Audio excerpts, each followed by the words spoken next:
Decode the World Unfiltered.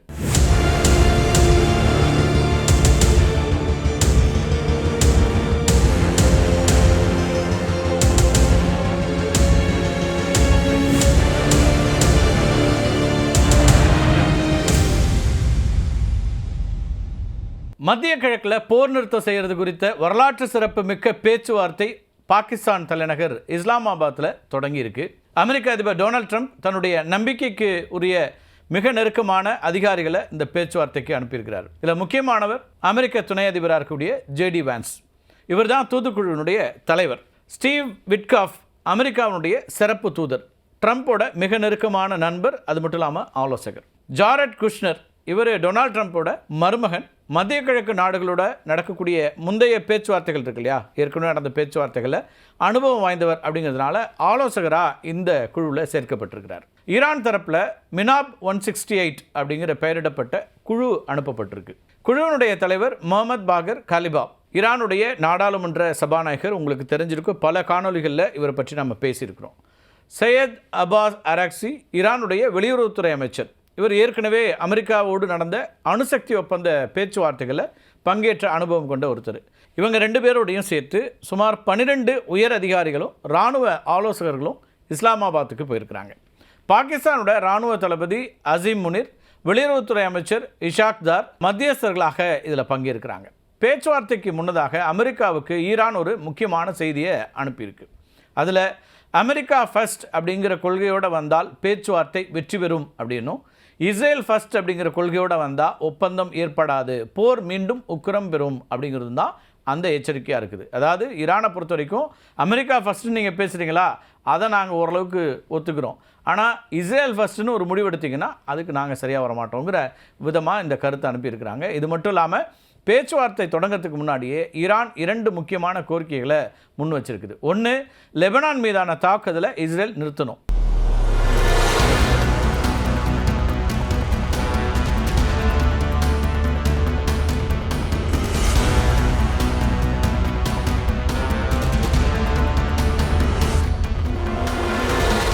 இன்னொன்று, வெளிநாடுகளில் இருக்கக்கூடிய ஈரான் நிறுவனங்கள் மீதான தடையை விலக்க வேண்டும். இந்த ரெண்டையும் முக்கியமான நிபந்தனைகளாக வச்சுருக்காங்க. முதல் நிபந்தனையை பொறுத்த வரைக்கும் அமெரிக்க அதிபர் ட்ரம்ப் கேட்டுக்கொண்டதன் பேரில் லெபனான் மீதான தாக்குதலை இஸ்ரேல் குறைச்சிருக்கிறாங்க, ஆனால் நிறுத்தலை.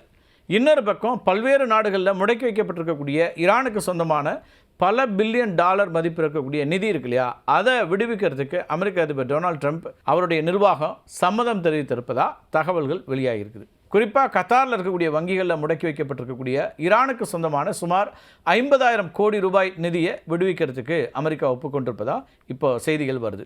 இந்த பணம் தென்கொரியாவிலிருந்து ஈரானுக்கு வர வேண்டிய எண்ணெய் வருவாய் 2018 ட்ரம்ப் நிர்வாகத்தால் முடக்கப்பட்டு அதுக்கு பிறகு 2023 விடுவிக்கப்பட்டிருந்தது. ஆனால் ஹமாஸ் இஸ்ரேல் போரின் போது ஹமாஸ் அமைப்புக்கு ஈரான் உதவி செய்வதாக சொல்லி மீண்டும் அதை முடக்கிட்டாங்க. கத்தார் மட்டும் இல்லாமல் ஐரோப்பா மற்றும் பிற சர்வதேச வங்கிகளில் முடக்கப்பட்டிருந்த ஈரானுடைய சில முக்கியமான சொத்துக்களையும் விடுவிக்கிறதுக்கு அமெரிக்கா சம்மதம் தெரிவிச்சிருப்பதா செய்திகள் வருது. பல்வேறு சர்வதேச வங்கிகள், அது மட்டும் இல்லாமல் நாடுகளில் ஈரானுக்கு சொந்தமான சுமார் 11 லட்சம் கோடி ரூபாயை அமெரிக்கா முடக்கி வச்சிருக்கு.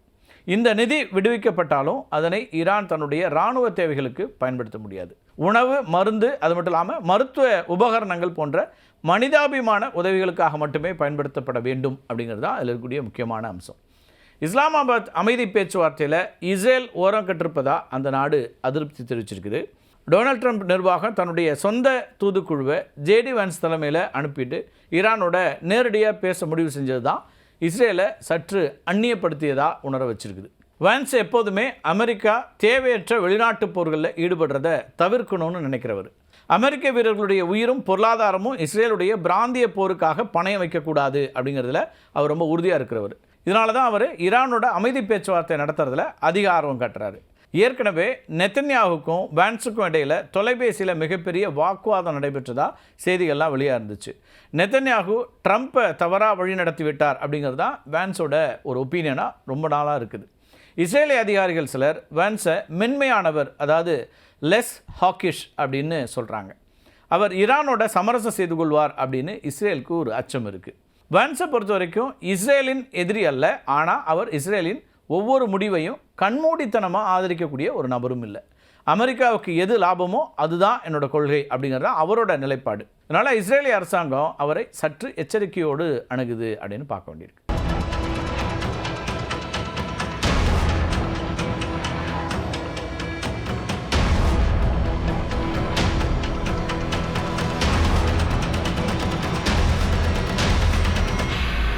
அமெரிக்காவும் ஈரானும் செய்து கொண்டிருக்கக்கூடிய 2 வார கால தற்காலிக போர் நிறுத்தம் இருக்கு இல்லையா, இந்த போர் நிறுத்தத்தை இஸ்ரேல் ஆதரிப்பதாக சொன்னாலும் லெபனானில் இருக்கக்கூடிய ஹிஸ்புல்லா மீது தொடர்ச்சியாக தாக்குதலை நடத்திட்டு இருக்கிறாங்க. ட்ரம்ப்போட நிர்பந்தத்தின் பேரில் தாக்குதலுடைய வீரியம் குறைந்திருந்தாலும் தன்னுடைய தரைப்படையை கூட இன்னும் வாபஸ் வாங்கலை இஸ்ரேல். மத்திய கிழக்கில் அமைதியை நிலைநாட்டுறதுக்கு பாகிஸ்தான் மற்றும் அமெரிக்கா எடுக்கக்கூடிய இந்த முயற்சியில் இஸ்ரேலுடைய அக்ரெசிவ் ஸ்டான்ஸ் சர்வதேச அளவில் ஒருவித தனிமையை ஏற்படுத்தியிருக்குன்னு சொல்லலாம். ஐசோலேட் ஆகிருக்காங்க அப்படின்னு கூட அதை குறிப்பிடலாம். குறிப்பாக வளைகுடா நாடுகள் இந்த பேச்சுவார்த்தையை ஆதரிப்பதுங்கிறது இஸ்ரேலுக்கு அரசியல் ரீதியாக ஒரு சேலஞ்சிங்கானதாக மாறியிருக்கு.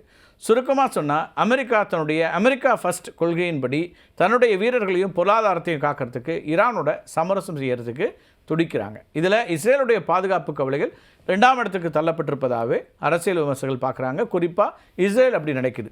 அமெரிக்காவோட அமைதி பேச்சுவார்த்தை நடத்துவதற்காக பாகிஸ்தான் சென்ற ஈரானிய தூதுக்குழு போருடைய கோரத்தை உலகத்திற்கு உணர்த்தக்கூடிய வகையில் இரத்தக்கரை படிந்த பள்ளி பைகள் மற்றும் காலணிகளை தங்களோட எடுத்துகிட்டு போயிருக்காங்க.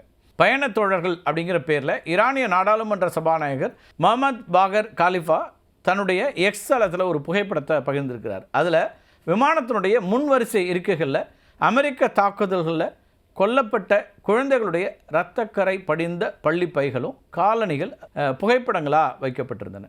இந்த விமானத்தில் எனது தோழர்கள் இவர்கள்தான் அப்படின்னு அவர் உருக்கமாக குறிப்பிட்டிருக்கிறார்.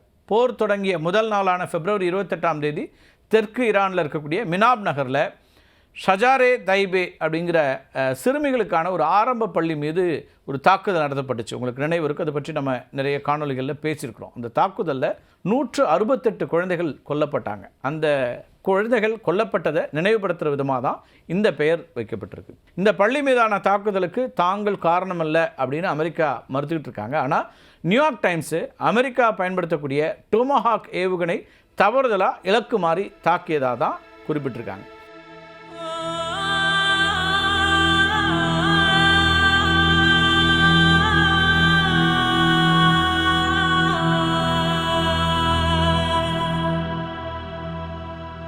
போரினால் ஏற்படக்கூடிய மனித உயிரிழப்புகளை, குறிப்பாக குழந்தைகளுடைய இழப்பை அமெரிக்க பிரதிநிதிகளுக்கு நேரில் உணர்த்துவதற்காக இந்த அவங்க பயன்படுத்தப்பட்ட பொருட்களை கொண்டு செல்லப்பட்டிருக்கின்றன அப்படின்னு பார்க்க வேண்டியிருக்கு.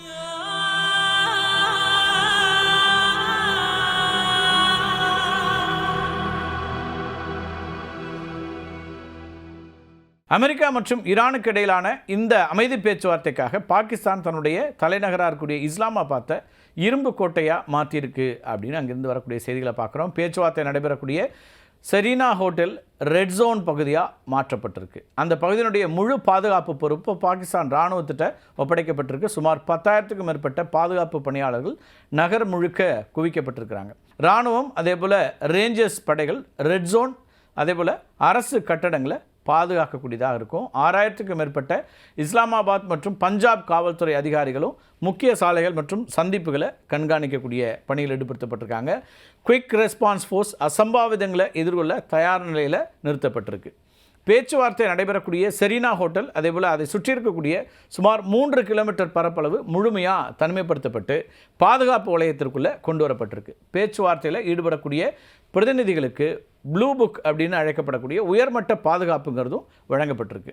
இஸ்லாமாபாத் நகரனுடைய வான்பரப்பை தடை செய்யப்பட்ட பகுதியாக நோ ஃப்ளை ஜோன் அப்படின்னு பாகிஸ்தான் அறிவிச்சிருக்கு. இந்த வான்வெளியை எந்தவித அச்சுறுத்தலும் இன்றி பாதுகாக்கிறதுக்கு பாகிஸ்தானுடைய விமானப்படையினுடைய அதிநவீன F-16 போர் விமானங்கள் இந்த வானத்தில் ரோந்து பணியில் ஈடுபட்டுருக்காங்க. வான்வெளியில் ஏதேனும் சிறிய ரக விமானங்கள் நுழைந்தால் அவற்றை சில நொடிகள் இடைமறித்து அழிக்கக்கூடிய திறன் இந்த விமானங்களுக்கு உண்டு. F-16க்கு இந்த விமானங்களில் இருக்கக்கூடிய ரெடார் அமைப்புகள் இஸ்லாமாபாத்தை சுற்றி இருக்கக்கூடிய பல கிலோமீட்டர் தூரத்தை நுணுக்கமாக கண்காணித்து தரை கட்டுப்பாட்டு அறைக்கு தகவல்கள் வழங்கும். இந்த F-16 விமானங்கள் பறக்கும்போது அந்த பகுதியில் எதிரிகளுடைய மின்னணு சிக்னல்கள் எடுபடாதவாறு முடக்கக்கூடிய வசதிகளையும் இந்த விமானம் அந்த திறன் இருக்குது. இது விஐபிக்களுடைய பயணத்தின் போது ரிமோட் மூலம் இயக்கப்படக்கூடிய வெடிகுண்டுகள் அல்லது ட்ரோன் தாக்குதல்களை தடுக்க உதவக்கூடியதாக இருக்குது.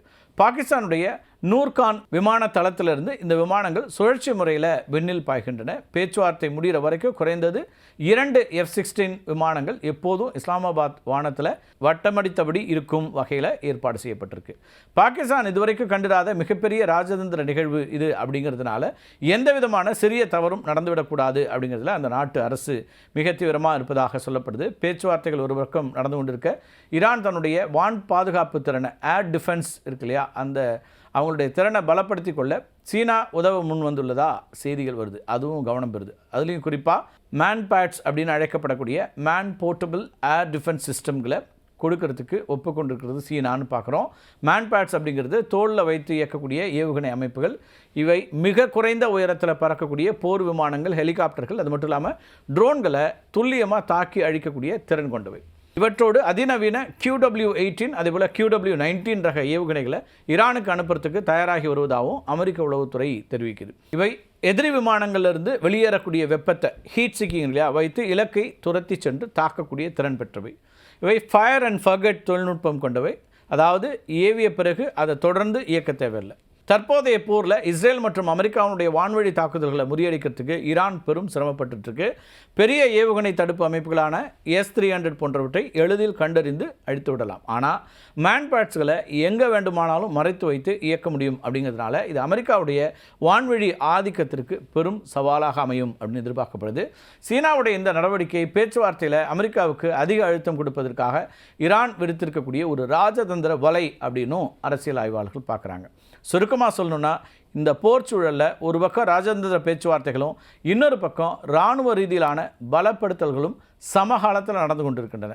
இது மத்திய கிழக்கு பிராந்தியத்தில் அதிகார போட்டியை மேலும் சிக்கலாக்கக்கூடியதாகவும் மாறலாம், அல்லது இந்த பேச்சுவார்த்தையில் ஒரு சுமூகமான ஒரு சூழலை எட்டவும் வாய்ப்பு இருக்கிறது. இந்த பேச்சுவார்த்தை அதனுடைய முடிவுகள் என்ன என்பதை உலக நாடுகளும் உற்று நோக்கக்கூடியதாக மாறியிருக்கிறது. மீண்டும் ஒரு காணொலியை சந்திக்கலாம் நண்பர்களே. நன்றி, வணக்கம்.